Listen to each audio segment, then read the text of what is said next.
This passage actually makes us quite uncomfortable, isn't it? Because the good Jesus, the kind Jesus, put you on the cheek Jesus suddenly gets angry. He makes a whip, turns the tables around, kicks people out and shouts, "Get out of here! Stop turning my father's house into a market." And sometimes we've created an image of Jesus as this hippie, only proclaiming like love and peace. And we tend to be surprised when he is harsh. Why isn't he showing love to these people who are trying to earn a living, actually out of taking advantage of people who come to worship God? But actually, we looked at John's Gospel as a staff, and each week in our staff meeting, we would read a passage or a chapter and discuss. And as we looked at it, I was surprised by how many times Jesus is discussing with the Pharisees, how many times he's just fighting with these religious leaders. How much of the gospel is actually quite similar to the passage we have today. So sometimes our image of who Jesus is a bit different to actually what we see portrayed in the Bible. So this is a gospel that John's gospel is all about love, and yet there's hard talk in it. Yet actually Jesus speaks out quite a bit. And I think there's no problem with that. I don't think it's an issue. I think actually that's great. And this is a Jesus I love. It's a Jesus who is able to confront things that are wrong. And I don't know if any of you follows on social media. There's this group or page which is Very British Problems, and it's really funny. It's very British, and maybe from an immigrant coming in and seeing, it makes me laugh quite a bit. And actually the person who has this social media account also wrote a book called Born to Be Mild. And I think just the title is really funny. But I think it made me think of this image that we sometimes created of Jesus being soft and mild. And actually, Jesus is full of courage and speaking out. And when he sees an injustice, he has to speak out. He can't look the other way. He doesn't just let it continue. He steps out to defend the weak, to stop the powerful. And loving is not always being kind of understanding of everyone. It sometimes means we have to speak out. It sometimes means that we need to confront issues, because the cost of not doing so is so much bigger. The cost of not speaking out means that those injustices continue happening. So actually, the most loving thing we can do many times is just to speak out. And if we have a look at the journey in this gospel, which starts with the amazing chapter 1, and then we see that Jesus calls his disciples, then he turns water into wine, he's showing miracles. And then very early in the gospel, we find this passage where Jesus is confronting the temple and the religious status. And the fact that John puts it at this point in the gospel means that this is something that is very important for him, and it's part of what he wants us to realize. It's part of the big part of Jesus' ministry. He's basically showing that Jesus is there to confront the religious status and to do something different. And some people won't be happy with what Jesus has to say and do. Some structures need to be broken. Some lies need to be revealed. And Jesus' mission always had opposition at that time, but also today. One of my heroes, George Whitefield, said, if you're going to walk with Jesus Christ, you're going to be opposed. In our days, and this is the 18th century, in our days, to be a true Christian is really to become a scandal. And I think we need to rediscover this prophetic aspect of being a Christian, becoming a scandal and confronting things that are wrong. But let's go back to our passage today. What were they doing wrong? People came from different places, so they actually needed money changers, and people wanted to buy animals to offer, which again is something they were supposed to do, and they needed to buy them. But there are two things that we find that are wrong. And one is that they're selling inside the temple, and the temple was created as a sacred place for prayer and for worship, not to become a market. And the second problem is that actually we read in the other Gospels that it was a corrupt system. Jesus calls them a den of robbers. So they're actually taking advantage. They weren't doing things fairly. They're taking advantage of people, and there's a lot of dodgy business going around. And obviously the religious leaders are involved in this in a way because they're letting it happen. And when Jesus speaks out, the leaders aren't able to answer. They aren't able to reply. They're not saying, look, actually, they're doing, this is right what they're doing. They can't reply to Jesus' accusation because they're letting it happen, and they might even have a cut out of it. And they weren't even able to stop Jesus, which is quite amazing that these leaders feel they can't stop Jesus because he's saying what he's saying is right, so they can't just kick him out. They just let him do it. But they start accusing him as a person, and they start saying, what authority do you have to do these things? And that conversation is really interesting because actually Jesus says the very famous phrase that they're going to destroy the temple and he'll rebuild it in 3 days, and they don't get what he's talking about. They think, well, how are you going to build this building if it took us 46 years to do? How are you going to do it in 3 days? But Jesus is already hinting and showing that this the kingdom is moving to a different place. It's moving from God's presence being in the temple and kind of in a way led and by these religious leaders. And it's going out of that, and the new temple is Jesus, and afterwards it will be us, temple people who carry God's presence. So symbolically, what Jesus is talking about is massive. He's saying the kingdom is being taken away from you religious leaders, and it's being given to a new people who will just worship me and kind of follow me. So it's an amazing passage where we see a lot of Jesus's mission unfold and kind of being shared. And it's all through a prophetic act of speaking out against what's wrong. And I'd like to today highlight this prophetic aspect of Jesus. Jesus speaking against injustice. Jesus fighting against what is wrong. Jesus not being mild, but actually confronting the powerful leaders who are deceiving his people. And I love it when people have the courage to do this, especially when they aren't the usual complainers. You know, we have the people who complain all the time, and that gets annoying and tiring many times. But this when someone actually who is not used to speaking out, who's probably shyer, suddenly speaks out. When they speak out, I love it because they show courage, and it means that what they're saying is really important for them. And I see this quite a bit on PCC actually. At church we have a PCC, and sometimes you see people who don't comment too much, but suddenly you see them very passionate about something and speaking out and actually showing what they feel is an injustice or something that's wrong, and they actually speak out. And it's lovely to see because you can see how passionate they are for what they're speaking out about. And I think as Christians we have that call to love our society, to love the world, and therefore to speak out against some things that are wrong. And I'm going to share a bit of a PowerPoint now. So bear with me just a second as I share my screen.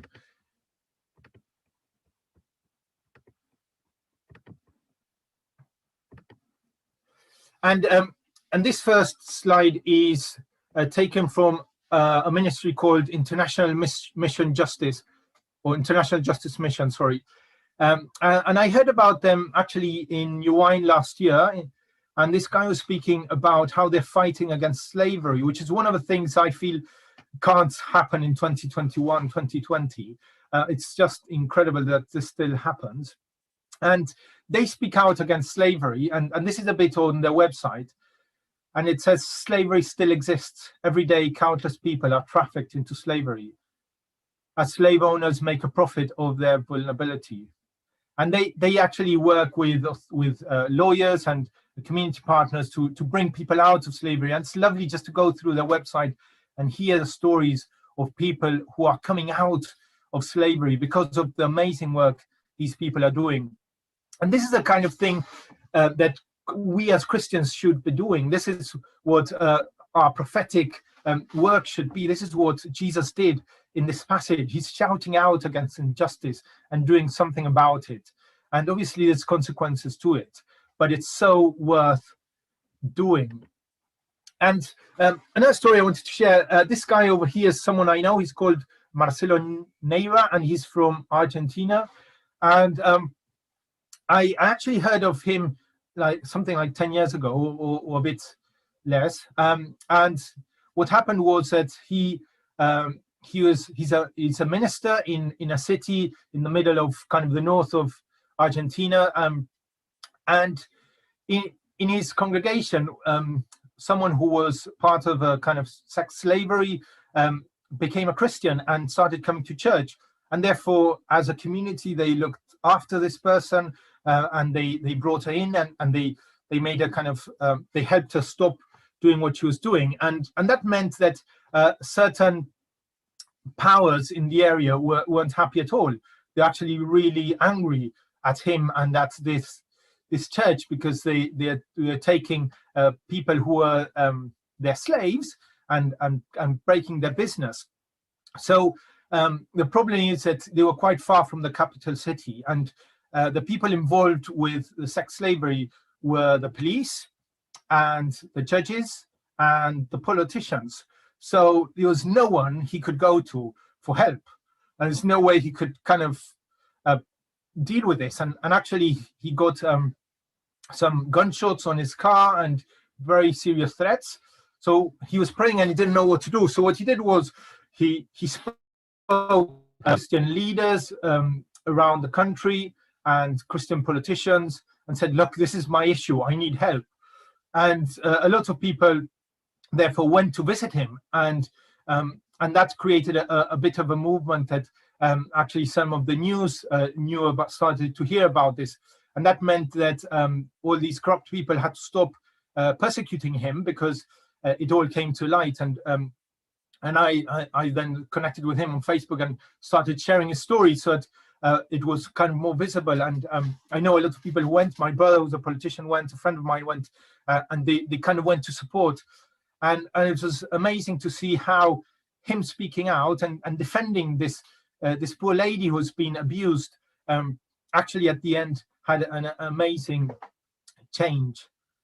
And so I'd like to share a quote from this guy who's called Brian Stevenson, who wrote a book called Just Mercy, which is an amazing book, and it's really worth reading. And sorry, with my Zoom, I can't read the first bit of the slide. An absence of compassion. Sorry, I'll have to move to this. Sorry. An absence of compassion can corrupt the decency of a community, a state, a nation.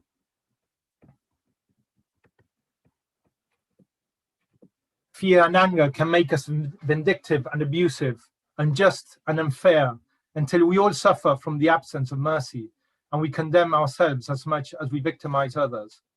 I believe it's necessary to recognize that we all need mercy, we all need justice, and perhaps we all need some measure of unmerited grace. And I love his work. I love what he does. And he says an absence of compassion can corrupt the decency of a community, a state, a nation. And Brian Stevenson works, again, helping people who are unjustly put in prison, and he helps them come out. And he's an amazing person. And again, he's someone who prophetically speaks out against something that's wrong. He's someone who speaks out against injustice and does something about it. And he says that when the fact that we let these things happen and not speak out is out of a lack of compassion, a lack of love. And that really moves me to say, well, actually, if I love the people around me, if I love the world we live in, then I need to speak out as much as others do. So I'd like us just to think, what are the things that we feel we need to speak out about? What are things that really bother you? What are things that really move you? What are things that you feel, well, this needs to change, this is wrong in the world, this has to be different? because sometimes, and I'm not saying always, but sometimes those things that we are really passionate about are the things that God might be calling us to speak out, to do something, to act, to defend that cause. And I personally have quite a few things that I'm quite passionate about. One is following those conversations with Marcelo Nieva, is sex slavery around the world, and in Argentina is a bit more obviously than here, and it's something we need to fight and to be advocates and to be praying about. And the other thing that really bothers me is when people stop connecting with church and with God because of issues with the religious leaders nowadays, and maybe I'm part of that as well, and maybe some people might have stopped going to church because of an issue with me, but that's something that really bothers me, and that's something that I pray about and I fight about, and I try and journey with people who kind of have these issues, because it just feels so unfair that people would stop wanting to love and worship God because of issues with human leaders.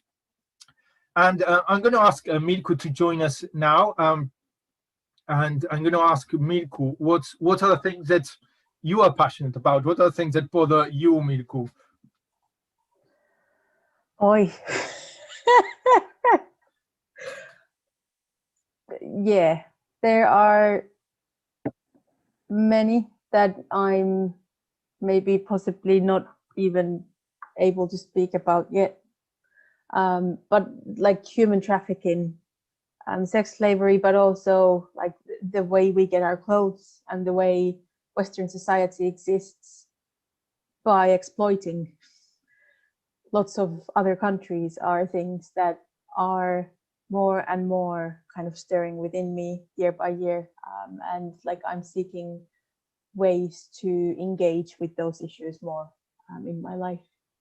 So I would say that's definitely one. But I think for me, like I would define being passionate more like through the positive. So like I'm passionate about discipling, and I'm really passionate about walking alongside people, especially like kind of student age group people, where they are really searching for what to do with life and who God is and what God is calling them in their lives. Like to walk alongside those people and like help them in their journey. I'm really passionate about supporting them and seeing them find God and seeing them find who God is calling them to be and to do. So yeah. Brilliant. Thanks, Milko. I'm just going to share a last slide now. And it's again Brian Stevenson, who is an amazing guy to look into. Please, if when you have time, look into what he has to say, and look into what he has said. I know these phrases are too long, and it goes against how I do PowerPoint and how I teach how you have to do PowerPoint. But he says this amazing phrase, and please don't look at it as something judgmental, but as something that will help us to actually be advocates and prophetic in how we speak out against injustice.